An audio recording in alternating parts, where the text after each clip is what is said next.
इसके पहले 120 क्वेश्चन कर दिया गया है, अगर आपने नहीं देखा है तो देख सकते हैं। तो 121 नंबर से शुरू करते हैं। प्रकाश संश्लेषण में ऑक्सीजन निकलता है, उपचयन होता है जल से।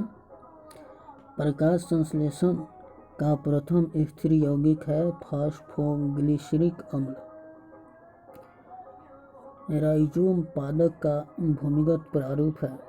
राइजोम पादप का भूमिगत प्रारूप तना दलहन के जड़ में पाए जाते हैं राइजोबियम नामक जीवाणु। दलहन फसल के जड़ में, जैसे कि मसूर के जड़ में राइजोबियम नाम के जीवाणु पाए जाते हैं, राइजोबियम नाम के बैक्टीरिया।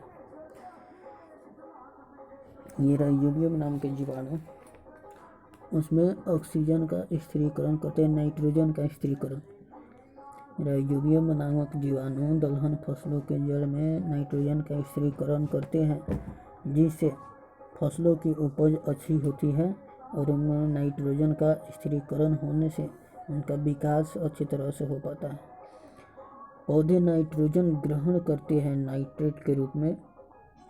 पादपों में जल तथा खनिज लवणों का संचालन होता है जाइलम द्वारा। पादपों में बना खाद्य पदार्थ पौधे के विभिन्न अंगों तक पहुंचता है फ्लोएम ऊतक द्वारा। पादपों में जल तथा खनिज लवण पत्तियों तक पहुंचता है जाइलम ऊतक द्वारा, और पादपों में बना खाद्य पदार्थ पौधे के विभिन्न अंगों में पहुंचता है फ्लोएम ऊतक द्वारा। वह यंत्र जिसके द्वारा तने की वृद्धि दर नापी जाती है वह है ऑक्जेनोमीटर। आत्महत्या की थैली लाइसोसोम को कहा जाता है। आत्महत्या की थैली लाइसोसोम को कहा जाता है। इसकी खोज, लाइसोसोम की खोज डी डुबे नामक वैज्ञानिक ने की थी। यह सूक्ष्म गोल एकहरी झिल्ली से घिरी थैली नुमा रचना होती है। इसका सबसे प्रमुख कार्य बाहरी पदार्थों का भक्षण एवं पाचन करना है। इस लाइसोसोम में लगभग 24 प्रकार के एंजाइम पाए जाते हैं। इसे आत्मघाती थैली सुसाइड वेसिल भी कहा जाता है। स्तनधारियों के आरबीसी में लाइसोसोम नहीं पाया जाता है।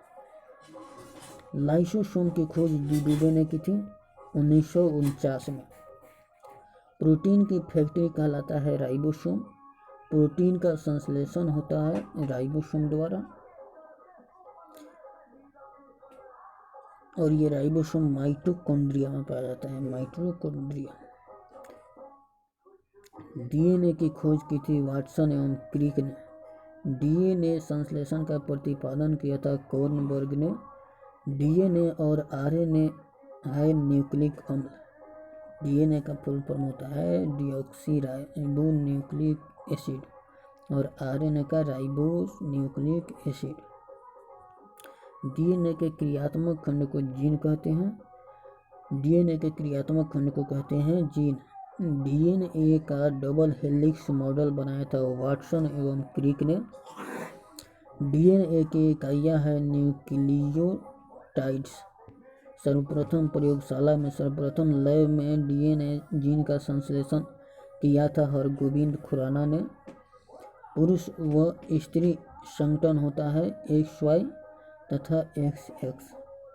एक लड़का पिता से पाता है 22 जोड़ी प्लस Y क्रोमोसोम्स, 22 जोड़ी या प्लस Y क्रोमोसोम्स। बच्चे का लिंग निर्धारित होता है पिता के गुणसूत्र XY द्वारा। पैतृकता सिद्ध करने में सहायक है डीएनए और फिंगरप्रिंटिंग टेस्ट।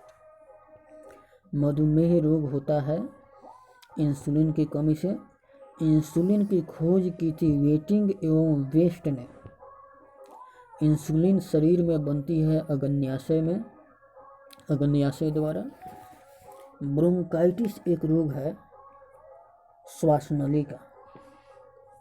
जब ब्रोंकाइटिस रोग हो जाता है तो सांस लेने में तकलीफ होती है इंसान को, तो ब्रोंकाइटिस एक रोग है श्वासनली का। पेप्सिन का एक उदाहरण है एंजाइम। दूध में नहीं पाए जाने वाला विटामिन है विटामिन C। प्लाज्मोडियम परजीवी है मलेरिया रोग का। प्लाज्मोडियम परजीवी है मलेरिया रोग का। आज कुछ एक्स्ट्रा जानते हैं बैक्टीरिया के बारे में। बैक्टीरिया जीवाणु, जीवाणु को ही अंग्रेजी में बैक्टीरिया बोला जाता है। इसकी खोज 1683 ईस्वी में हॉलैंड के लीवेनहॉक ने की थी। 1683 ईस्वी में बैक्टीरिया की खोज हॉलैंड के लीवेनहॉक नामक वैज्ञानिक ने की थी। एहरेनबर्ग ने सन 1829 ईस्वी में जीवाणु इसका नाम दिया था। एहरेनबर्ग ने इसका नाम बैक्टीरिया दिया 1829 ईस्वी में। 1843 से 1910 ईस्वी के बीच रॉबर्ट कोच ने कलरा तथा तपेदिक के बैक्टीरिया की खोज की तथा रोग का जन्म सिद्धांत बताया।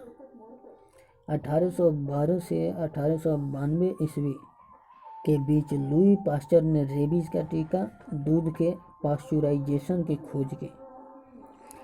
आकृति के आधार पर बैक्टीरिया के कई प्रकार होते हैं, जिसमें से पहला प्रकार है बैसिलस, जिनको छड़ाकार बोला जाता है, कोकस, जिसको गोलाकार बोला जाता है, और तीसरा है कॉमा सेप्ड, जिनको कॉमा आकार बोला जाता है या विब्रियो बोला जाता है। चौथा है सर्पिलाकार, स्प्रिंग या स्क्रू के आकार के होते हैं ये।